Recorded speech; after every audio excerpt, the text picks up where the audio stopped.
So whether you're a for-profit, non-for-profit, whether your organization is small, medium, or large, the topic of change definitely needs to be on your radar screen.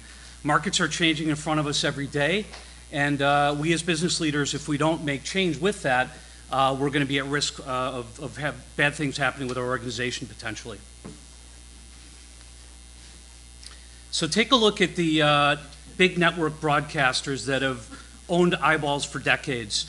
Over the last 10 years, they've been losing viewers to new types of competitors. Some of the broadcasters are making changes to adapt, others aren't. So we'll see what happens with that. Could be interesting.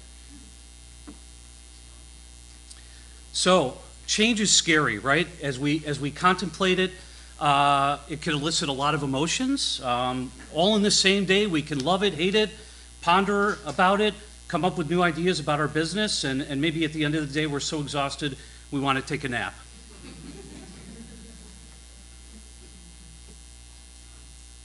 So there's obviously lots of moving parts to consider for change. So on one end, internally with our business, we have our processes, procedures, our people, our performance. Outside, we have clients, competition, et cetera. So lots to consider for sure. So change generally is sparked by something, some catalyst. It generates ideas. We have a vision in our head, casting forward, trying to figure out what it could look like. But at the end of the day, if we don't have the genuine desire and we don't lead, nothing's going to happen.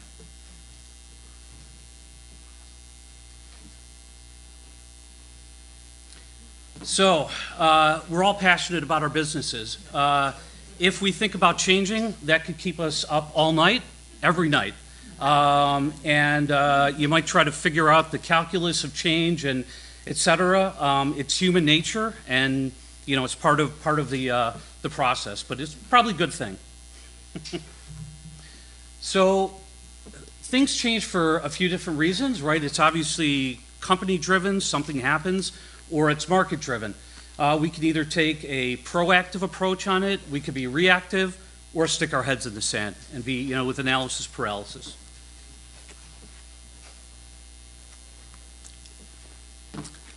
So exploring and ultimately committing to change could take us into uncharted territory. We as business leaders need to really push ourselves to think, to go beyond the norms of what we would normally do. Maybe take a page from the Elon Musk playbook and really explore things. So obviously leaders are the ones that drive change, right? So Uber arguably has been changing since inception. It had tremendous growth and created tremendous amount of value. There was a switch in leadership. Now it's a new culture and a new focus, and we'll see what happens. But these gentlemen here were big leaders for that. So how to change? What do I do? What are my options? What combinations? So I like to think inside and outside of the box. There's a lot of opportunities that you can do. You can make your business better with optimization. You can all the way over to transformation, and you can do some acquisitions. You can invest. You can partner with people. Lots to do. I'm from Illinois, Chicago guy, so I'm a big fan of Abe Lincoln. This is one of my favorite quotes. Give me 6 hours to chop down a tree, and I'll spend the first 4 sharpening the axe. This is good business to practice. But especially for change, some things you might do could be irreversible. So you want to make sure that you really think it through. I think thinking it through starts with gaining business insights and market clarity. So know your business, know your market. There's lots of steps you can and should take to figure it all out, to make well-informed decisions on the change. So obviously understanding impacts and risks are critical to change. So what's the domino effect? What's going to happen? What are the consequences? And obviously you want to make sure that you're still standing at the end.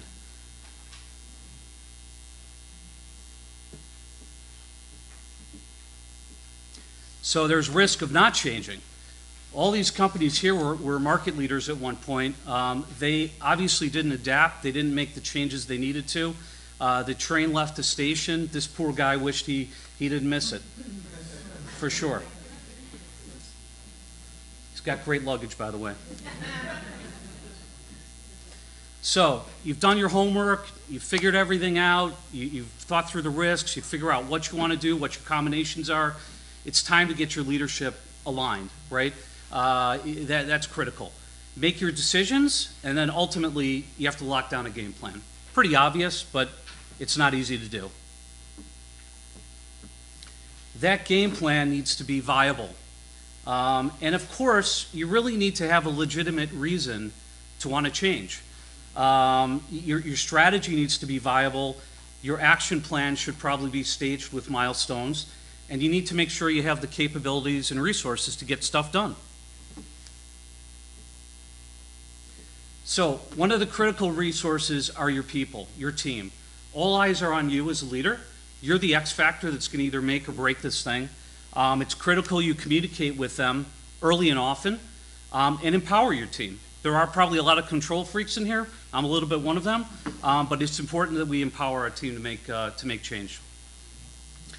So seamless execution, I'm not sure there is such a thing. We always hit roadblocks and potholes and detours, but the takeaway here is that when you change, it applies pressure to your people and to your business, and so you need to manage it. Could get messy if you don't. Just hammering home the point on execution, as you implement, making sure that your change management is smooth, you're following the game plan, and making sure your day-to-day business doesn't fall apart.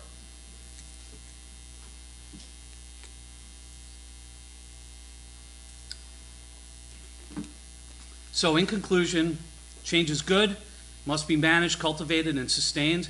I encourage you all to think inside and outside of the box. All of these things here are things you can do with your business. Thank you.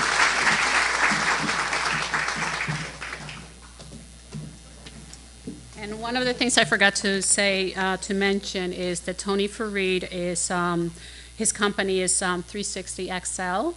And he's also founder of the Bridge Global Capital. Our next speaker, Jocelyn Greenky. Where are you, Jocelyn? Okay, coming up.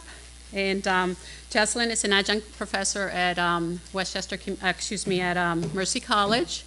And she also wrote the book, The Big Sister's Guide to the World of Work, The Inside Rules Every Working Girl Must Know. I know I want that book. Published by Simon & Schuster.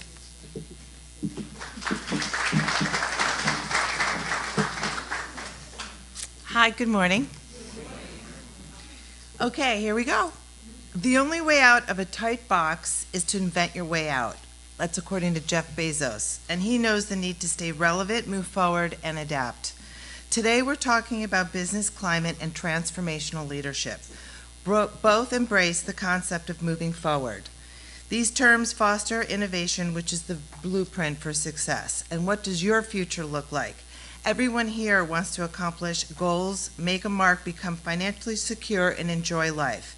The best way to predict the future is to create it. To succeed, you can't just seek ideas, you must act on them. Innovation, creativity, invention. Many of us think that this means the same thing, and they don't. Creativity, thinking new ideas. Invention, creating those ideas. Innovation, following these inventions through to create revenue for our companies and bottom line growth. Finding better ways to do things is at the heart of any successful business. I have 3 tips to launch creative thinking at work. 1, to express ideas, people must 1, feel safe, 2, feel appreciated. To innovate, people must need an enjoyable work environment which allows them to play, and all of this leads to innovation, which fuels success. Let's get back to the term of business climate.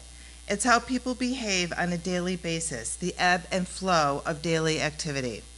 Business culture is embedded in the history of the company.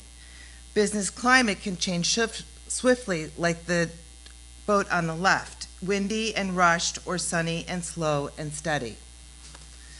The rate of change in the marketplace is breakneck. Fast-paced environments put pressure on business climates, but don't stress. Through innovative culture, you can maintain your lead. First, effectively manage and leverage the diverse workforce.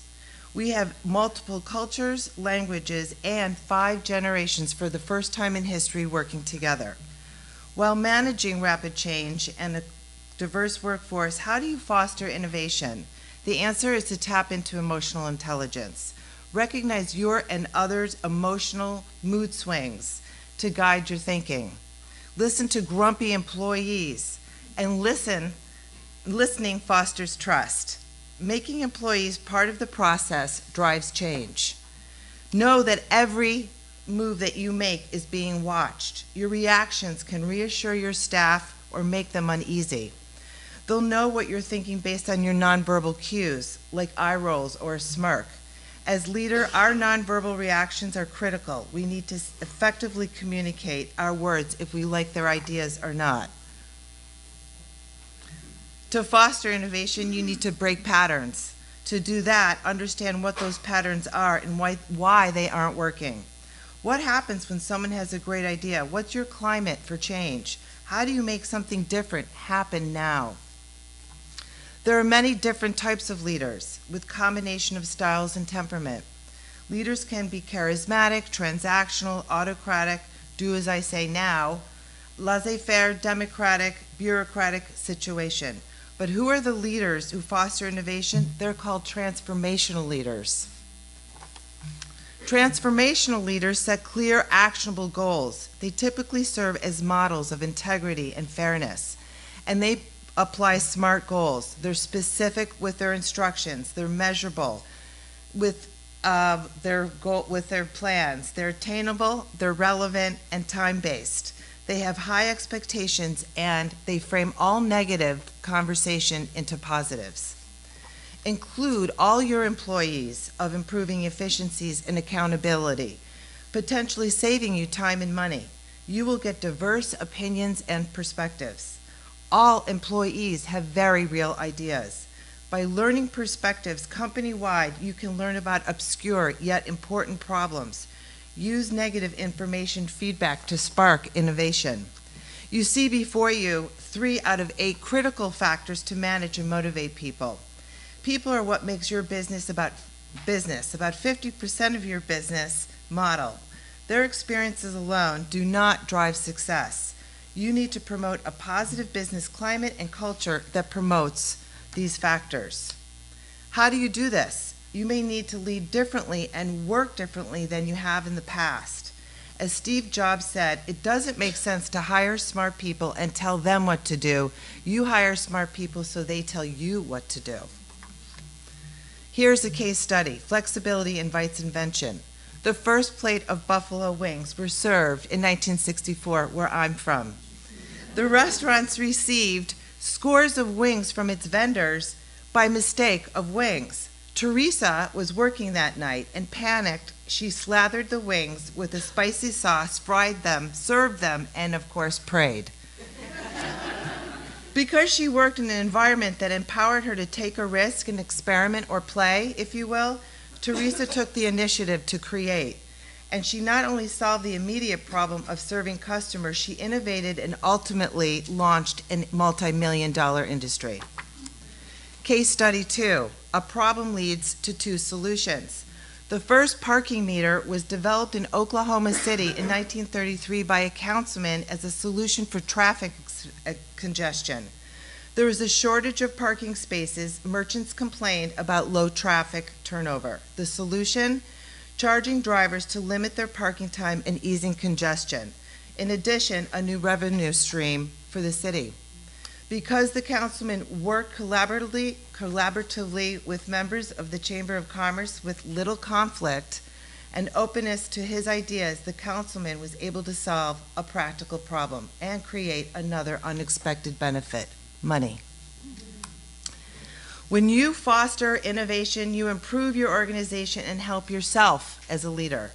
By empowering employees, you create more time, create better results, and a patient, forward-looking workplace. Doesn't every leader want that?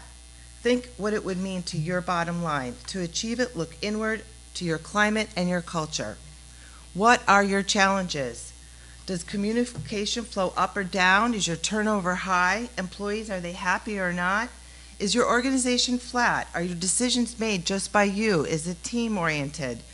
Do you do things like you've always done? Be honest with yourself. Ask your employees, your colleagues, open-ended questions, and that is your first step to innovation.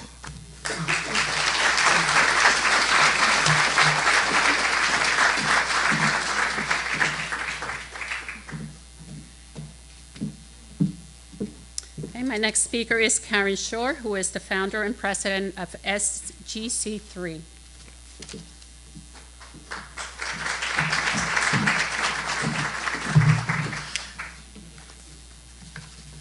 Please, can I use this?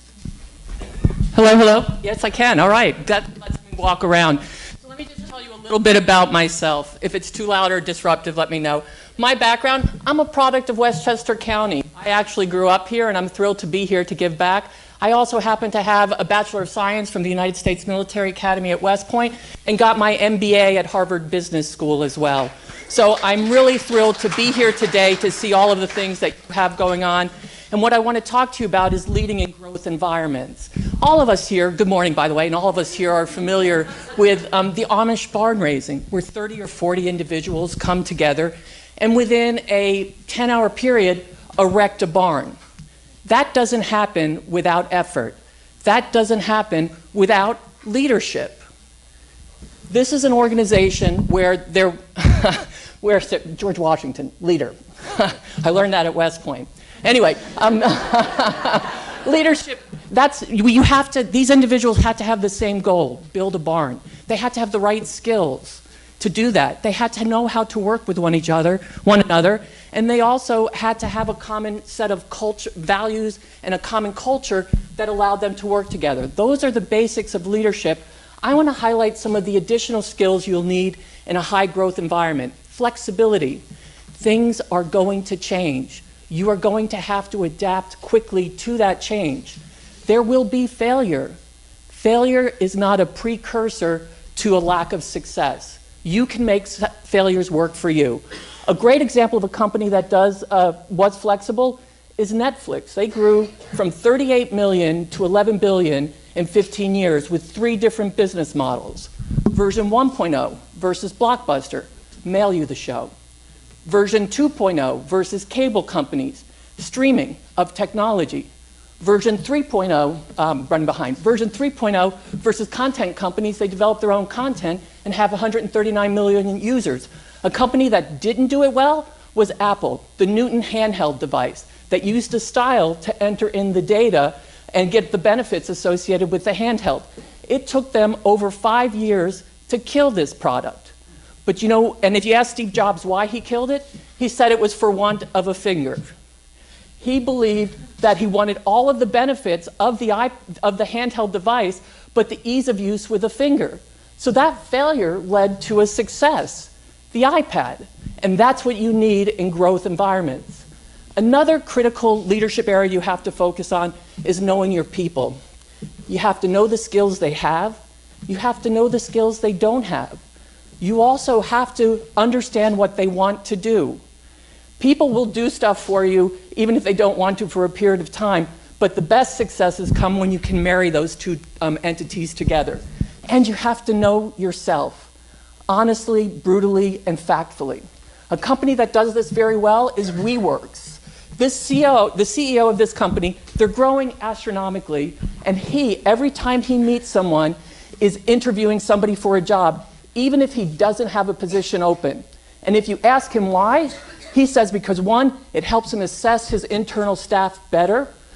2, it helps him identify resources, capability, and skills that are available in the marketplace that he might not know about.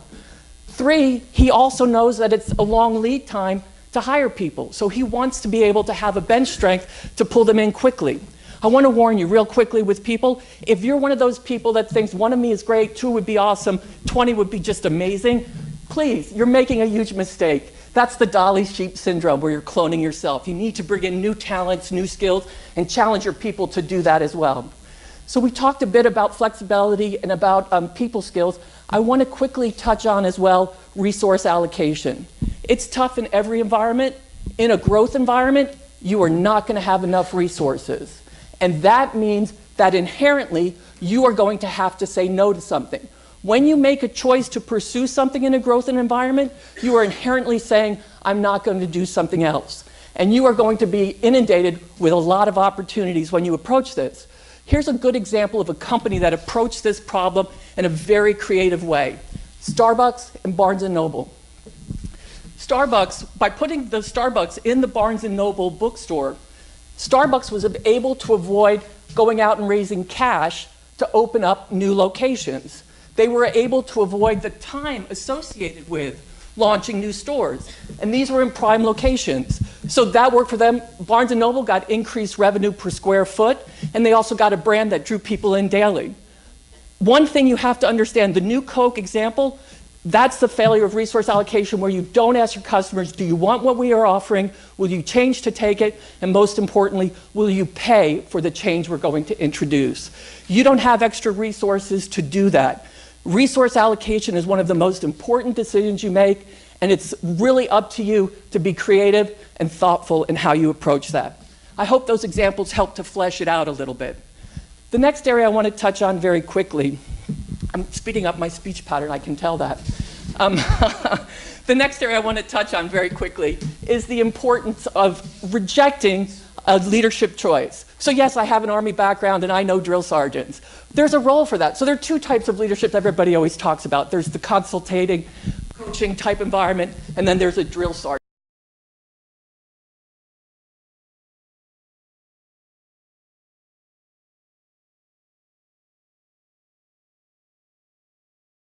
In your people. That is explaining to them where we're headed, why we're going there, how we're going to evaluate and measure that. And most importantly, you as the leader will be freed up from micromanaging. If you don't coach and consult your people, you are setting yourself up to have to execute for them every day, and you're not going to let them develop and push you to do it. I was always told that unless I'm teaching people what I know, I won't have time to learn myself. But there's a role for directive. There are going to be times where you need to tell somebody, this stuff needs to happen. Wedding cake to a reception. That can't be late. That's not an option to suddenly say, oh, well, let's coach you through this and get it to work out. That is not an option. So at the end of the day, it's up to you as a leader to determine and decide, when do I need to apply these? But please recognize, coaching and this investment in your people is an investment in the future of your business. So find the balance, understand where it happens, and don't accept that false choice. Apparently I like to talk with my hands too. That false choice between the two.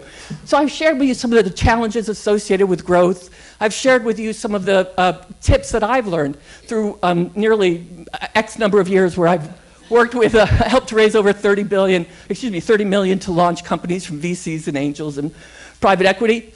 It's the most fun you can have in business, being a leader in growth. And I want to urge each and every one of you to throw your hat in the ring and dare to be a leader in growth. Because if you do, you will have the most fun you'll ever have, and we all spend way too much time at work to not have fun with what we're doing. Thank you all.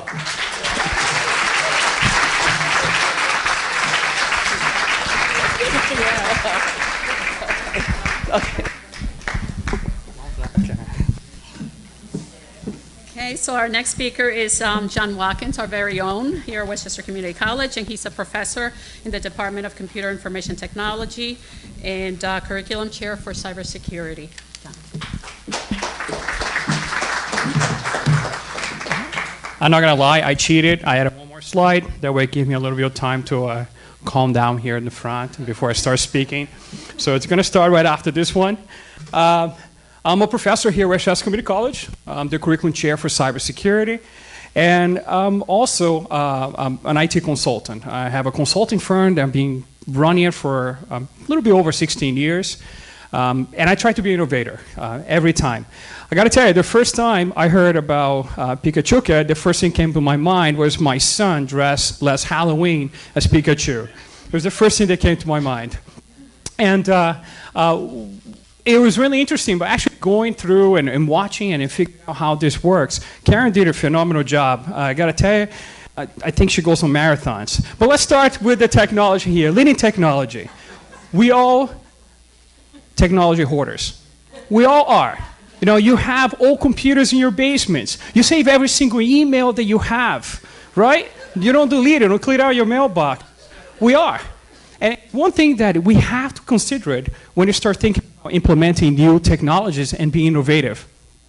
Because now, with the power of the internet and everybody interconnected, we have to let go old technologies, applying new ones in order to succeed. There are many examples of companies who did not succeed because they held on to the same technology. It's not innovative. And we have to apply that on a day-to-day basis. Think about an example like this. You know, you go to India, which is where this picture came from. When you get a problem with your credit card and you call a tech support, a lot of times your call is being sent to India, right?